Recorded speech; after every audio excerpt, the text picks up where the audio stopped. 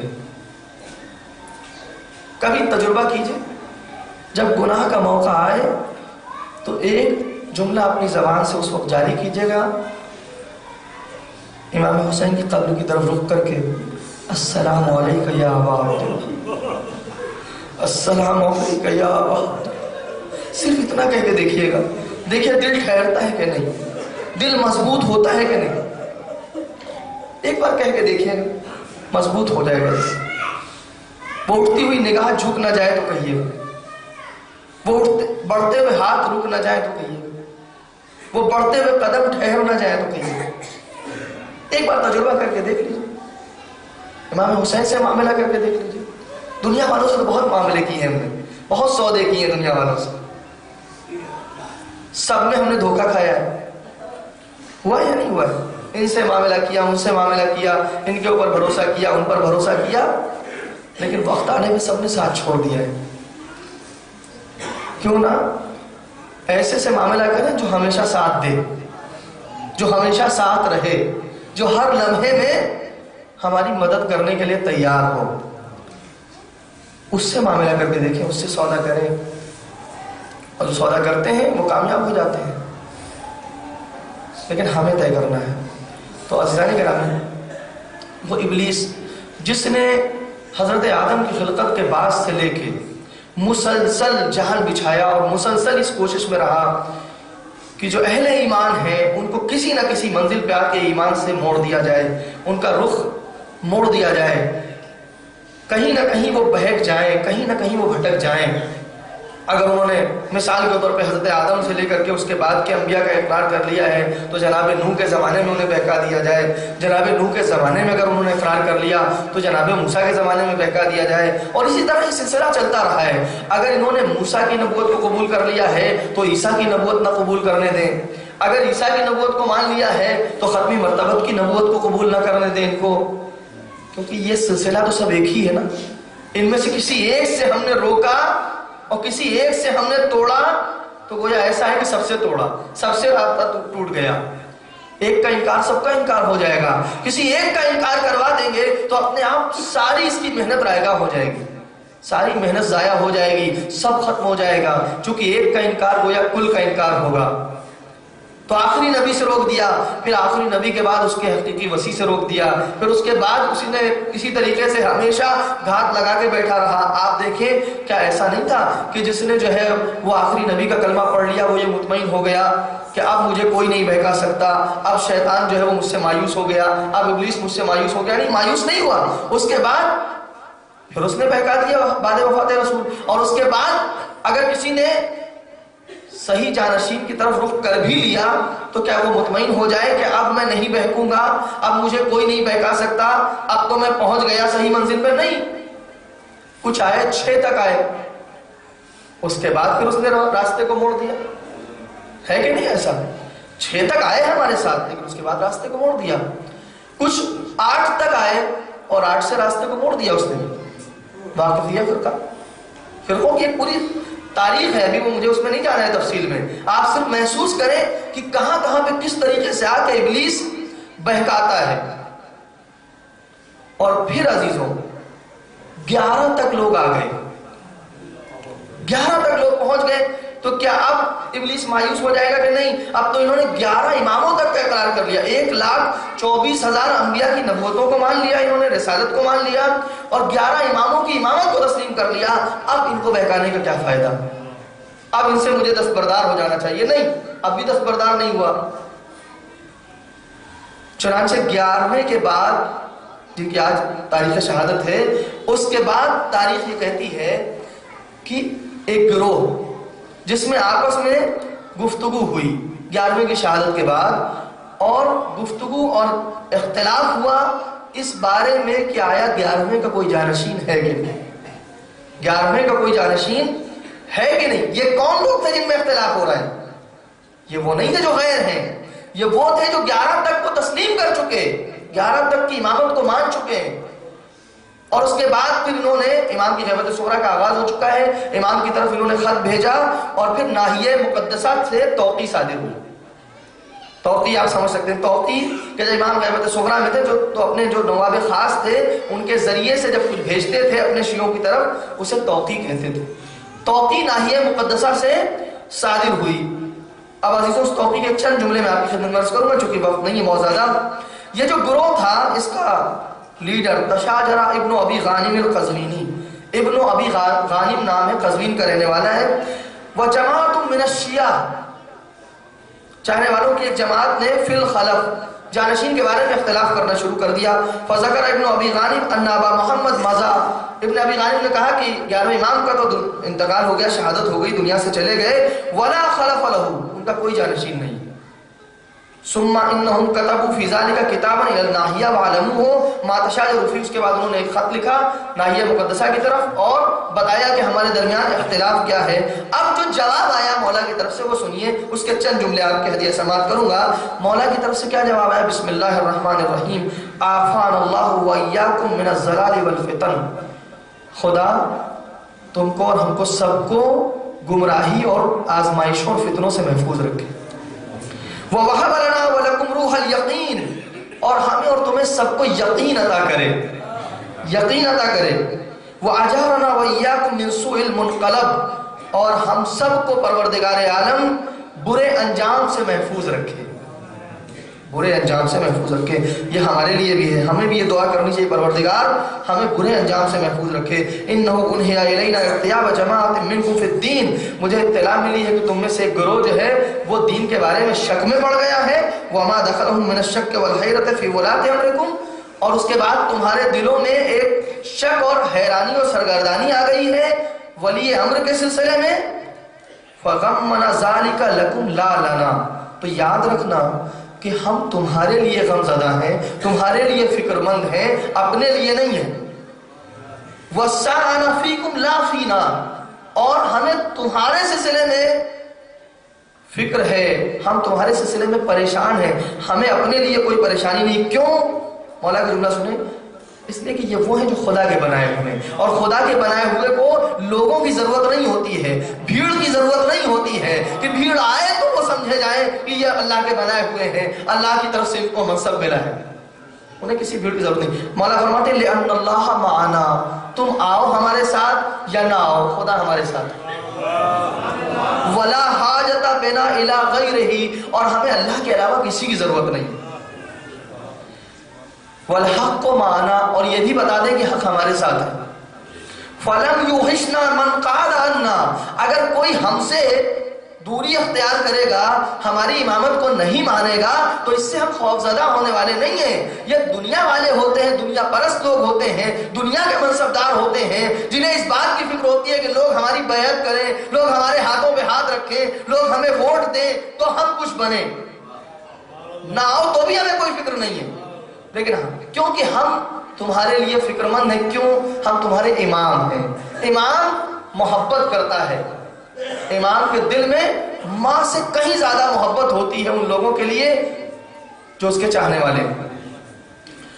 اور عجیب جملہ اس کے بعد ہے، اس جملے کی تو تفسیر چاہیے، بہرحال وقت نہیں ہے میں اس کی کوئی وضاحت کر سکوں، صرف یہ سن لیجئے وَنَحْنُ صَنَائِعُ رَبِّنَا، یہ بہت بڑا جملہ مولانا نے فرمایا، وَنَحْنُ صَنَائِعُ رَبِّنَا، اور ہم اپنے پروردگار کے بنائے ہوئے ہیں، ہم اپنے پروردگار سے خلق کیے ہوئے ہیں۔ وَالْخَلْقُ بَعْدُ صَنَائِعُنَا، اور بعد کی مخلوقات ہماری خلق کی ہوئی، ہماری بنائی ہوئی۔ اب اس جملے کی توضیح چاہیے، وضاحت چاہیے، وقت نہیں ہے کہ میں اس جملے کی باقاعدہ وضاحت کر سکوں۔ ہمیں اللہ نے بنایا ہے، لیکن اس کے بعد اللہ نے ہمیں کچھ اختیارات دیے ہیں جس کے نتیجے میں پروردگار نے ہمارے ذریعے سے چیزوں کو، بہت سی چیزوں کو زیور وجود سے آراستہ کیا ہے۔ پھر فرمایا یا ہؤلاء ما لکم فی الریب تترددون، اے لوگوں تمہیں یہ کیسا شک ہے کہ جس میں تم الجھے ہوئے ہو، وفی الحیرۃ تناکسون، اور اس سرگردانی میں تم پھر رہے ہو۔ اولم یکفکم ما ذکر اللہ فی کتابہ، کیا تمہارے لیے اللہ کا یہ قول اس کی کتاب میں کافی نہیں ہے قرآن مجید میں؟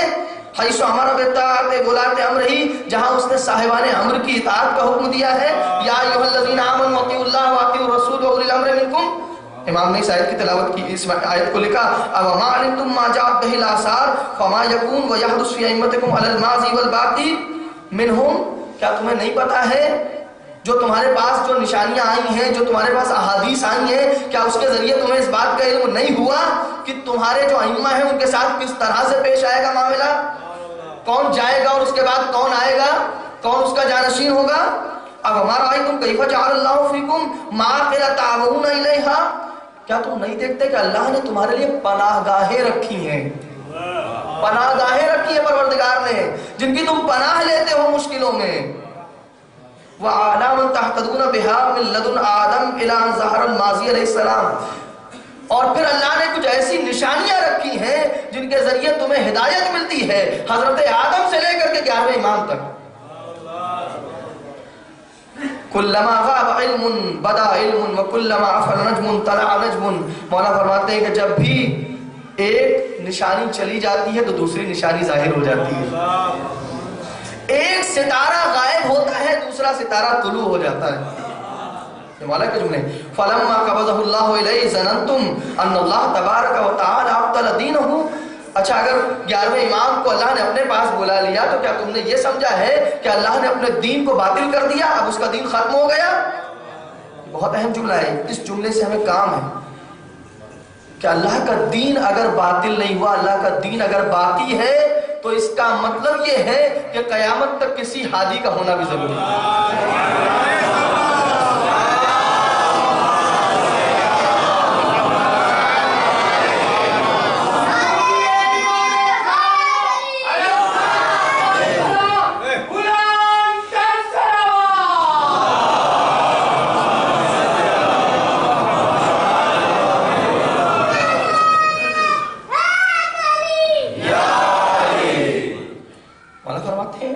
کیا تم نے یہ گمان کیا ہے ظننتم ان اللہ تبارک و تعالی ابطل دینہ، اس نے اپنے دین کو باطل کر دیا ہے، وقطع السبب بینہ و بین خلقہ، اور اس کا اور اس کی مخلوقات کا جو رابطہ ہے وہ ختم ہو گیا ہے۔ اس جملے کے اندر بھی بہت وضاحت چاہیے۔ یہ جو امام نے فرمایا کہ اللہ اور اس کی مخلوقات کا جو رابطہ ہے یہ ختم نہیں ہو گیا ہے، یہ رابطہ باقی ہے، ہم جسے حجت خدا کہتے ہیں نا، حجت خدا کا مطلب یہی ہوتا ہے جو اللہ اور اس کی مخلوقات کے درمیان رابطے کو باقی رکھ سکے۔ اسی لیے کہا جاتا ہے کہ اگر بظاہر وہ نہ ہو ہماری نظروں کے سامنے تب بھی اس کی ضرورت اس لیے ہے کہ اگر وہ ایک لمحے کے لیے ہٹ جائے تو یہ رابطہ ختم ہو جائے، اور جب یہ رابطہ ختم ہو جائے گا تو پھر وہی بات آ جائے گی جو کہی گئی ہے روایتوں میں، جس کو شیعہ اور اہل سنت سب نے لکھا ہے متفقہ طور پہ کہ اگر کوئی حجت خدا نہ ہوتی لولا الحجہ لساقط الارض باہلھا، اگر حجت نہ ہوتی تو زمین اپنے اہل کے ساتھ نیست و نابود ہو گئی ہوتی۔ اس کا مطلب یہ ہے کہ یہ رابطہ، ہم دعائے رتبہ میں ایک جملہ کہتے ہیں، کبھی آپ نے غور کیا، این السبب المتصل بین الارض والسماء، کہاں ہے وہ جو آسمان و زمین کے رابطے کو برقرار رکھنے والا ہے، کہاں ہے وہ ہستی؟ یہ دعائے رتبہ میں جو ہم پڑھتے ہیں یہ وہی حجت خدا کی طرف اشارہ ہے، حجت ہونے کی طرف اشارہ کرتے ہیں۔ تو مولا فرماتے ہیں وقطع السبب بینہ و بین خلقہ، کلا ہرگز نہیں، ما کان ذلک ولا یکون حتی تقوم الساعہ، یہ ہو ہی نہیں سکتا، نہ ہوا ہے اور نہ قیامت تک ایسا ہونے والا ہے۔ وَيَظْهَرُ أَمْرُ اللَّهِ وَهُمْ كَارِهُونَ، اور یاد رکھنا کہ اللہ کا جو ارادہ ہے اور اللہ کا جو حکم ہے وہ ظاہر ہوگا، گرچہ یہ کافروں و مشرکوں کو ناگوار گزرے، انہیں اچھا لگے یا نہ لگے۔ یہ نور الہی کو بجھانا چاہتے ہیں اپنی پھونکوں سے یہ چراغ بجھایا نہ جائے گا۔ یہ وہ نور ہے جسے پروردگار نے روشن کیا ہے۔ فقط نصحت لکم، اور بھی باتیں نہیں میں نے چھوڑ دیا، مولا آخر میں فرماتے ہیں فقط نصحت لکم، دیکھو میں نے تمہیں نصیحت کر دی، واللہ شاہد علی وعلیکم، اللہ مجھ پر بھی گواہ ہے تم پر بھی گواہ ہے۔ اور اس کے بعد ایک بہت عظیم جملہ مولا نے فرمایا جس کے لیے میں نے اس روایت کی زحمت دی ہے، فرماتے ہیں وفی ابنت رسول اللہ لی اسوۃ حسنہ، اور دیکھو دختر رسول میرے لیے بہترین نمونہ عمل، دختر رسول میرے لیے بہترین نمونہ عمل اور آئیڈیل ہے۔ اچھا یہاں پہ یہ جملہ کہنے کا کیا مطلب ہے کہ دختر رسول میرے لیے بہترین نمونہ عمل؟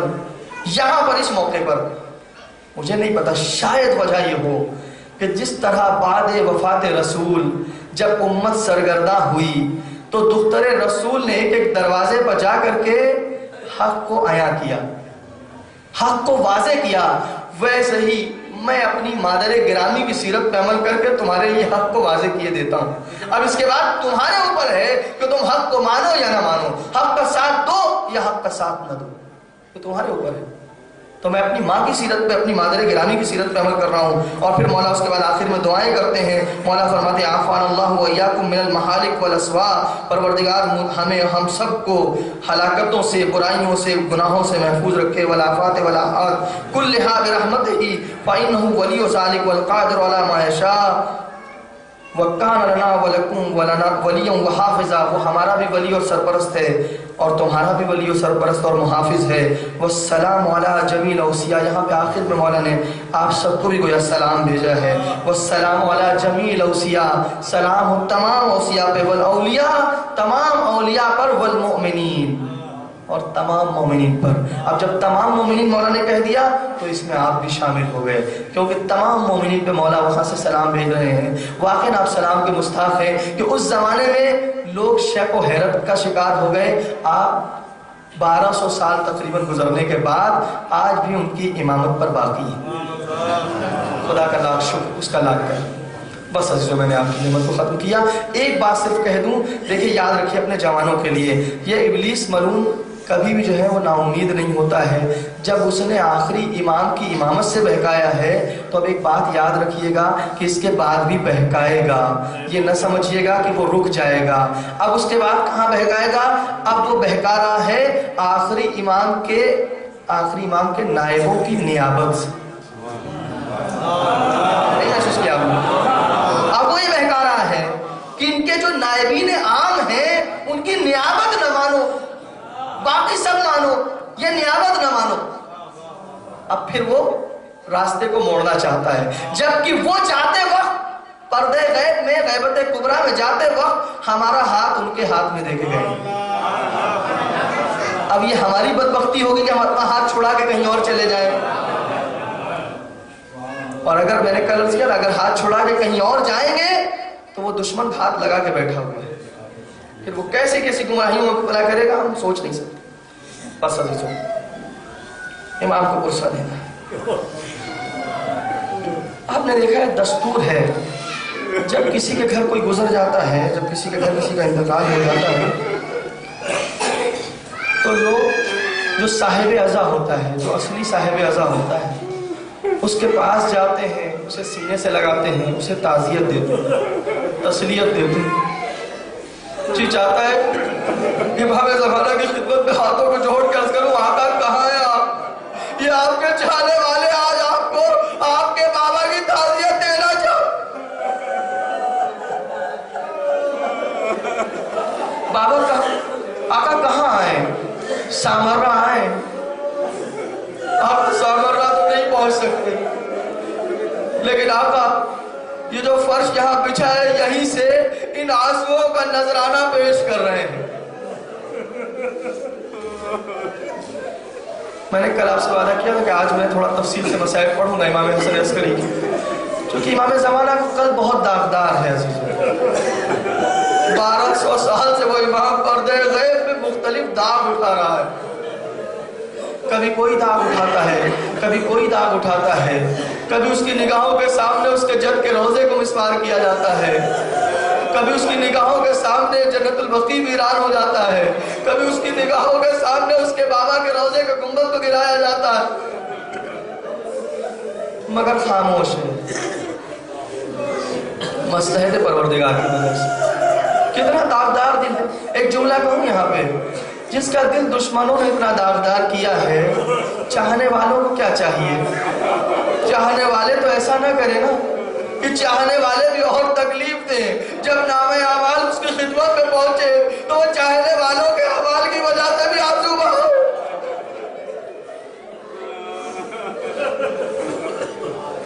میں کہتا ہوں کیا ہمارے امام کے لیے دشمنوں کا دیا ہوا درد کافی نہیں ہے کہ چاہنے والے بھی اور تکلیف دیں؟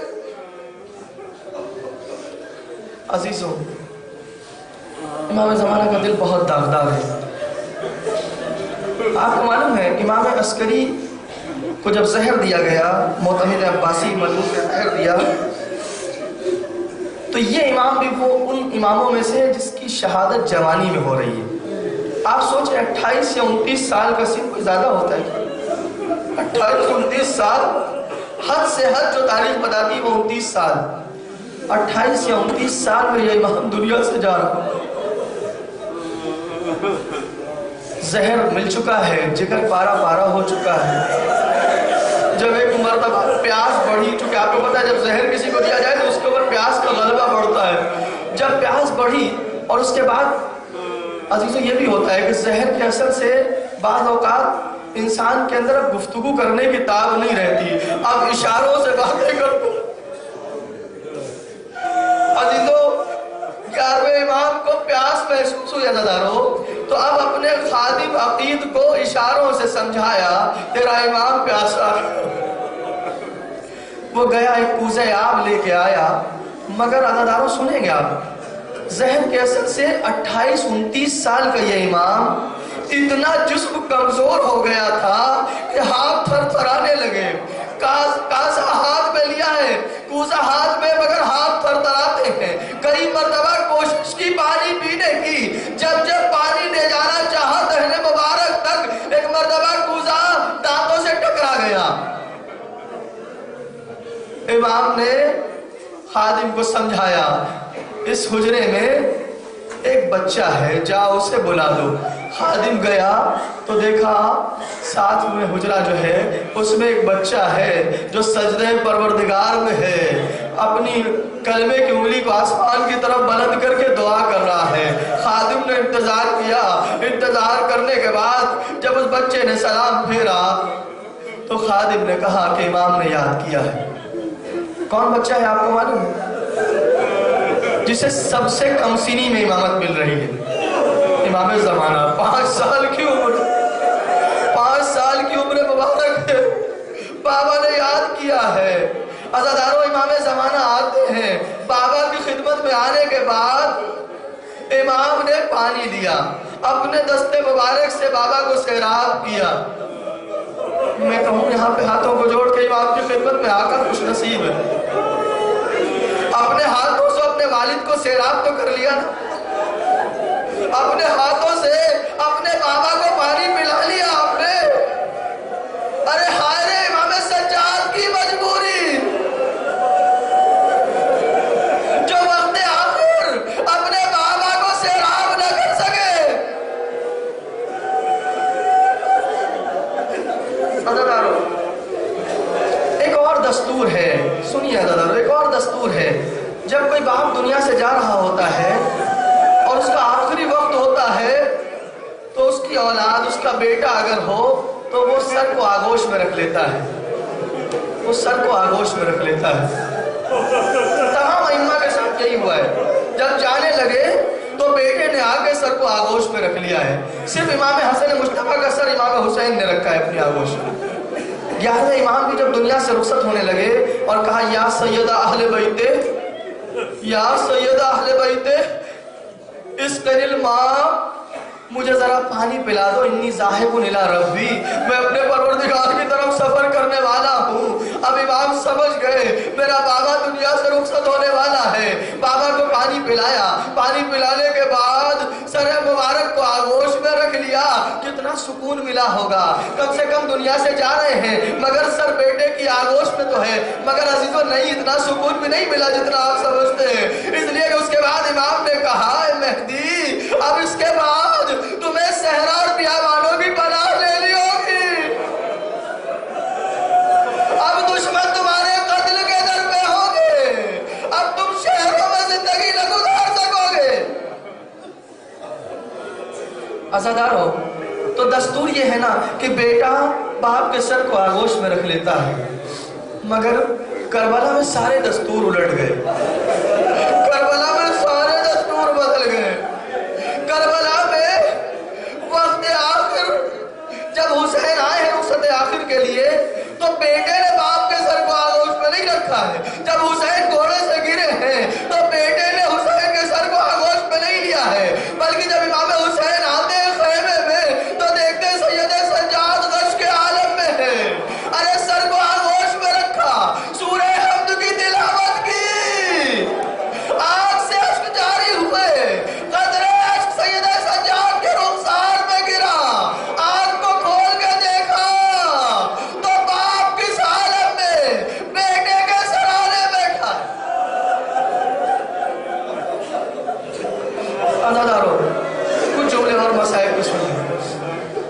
عزادارو ایک جملہ کہوں، صرف یہ نہیں ہے کہ امام حسین نے ایک بیٹے کا سر آغوش میں رکھا ہے، نہیں بیٹوں کا سر آغوش میں رکھا ہے، بیٹا نہیں بیٹوں کا، اس لیے کہ معاملہ صرف چوتھے امام تک نہیں ہے، اس سے پہلے علی اکبر کا سر بھی تو آغوش میں رکھ چکے ہیں، نہیں اس سے قبل، اس سے بڑی مصیبت عزادارو علی اصغر کا جنازہ ہاتھوں میں اٹھا چکے ہیں حسین، وہ بچہ جو باپ کے ہاتھوں میں پلٹ گیا ہے اسے حسین اپنے ہاتھوں میں اٹھا چکے. تو عزادارو دستور بدلے ہوئے، عزادارو معلوم ہے دستور تو ایسا بدل گیا کہ ہمیشہ بیٹے رکھتے ہیں باپ کے سر کو آغوش میں، کربلا میں بیٹی نے باپ کے سر کو آغوش میں رکھا. کربلا کی داستان یہ کہتی بیٹی نے باپ کے سر کو آغوش میں رکھا ہے، مگر کب رکھا ہے وہ سر آغوش میں؟ وہ سر اس وقت آغوش میں رکھا کہ جب سر تن سے جدا ہو چکا تھا. سکینہ اپنے آغوش میں بابا کا سر رکھ کے بیان کرتی تھی، اے میرے بابا من الذی قطع وریدن، بابا ارے کس نے آپ کی شہرہ کا گردن کو کاٹ دیا؟ من الذی ایتمنی علی صغر سنی، بابا ارے کس نے مجھے کمزری میں یتیم کر دیا؟ من الذی غضبک بدمائک، ارے بابا کس نے آپ کے محاسن کو آپ کے خون سے خضاب کر دیا؟ اللہ رحمت اللہ علیہ صلی اللہ علیہ الذین ظلموا وإلہم انا للہ و انا الیہ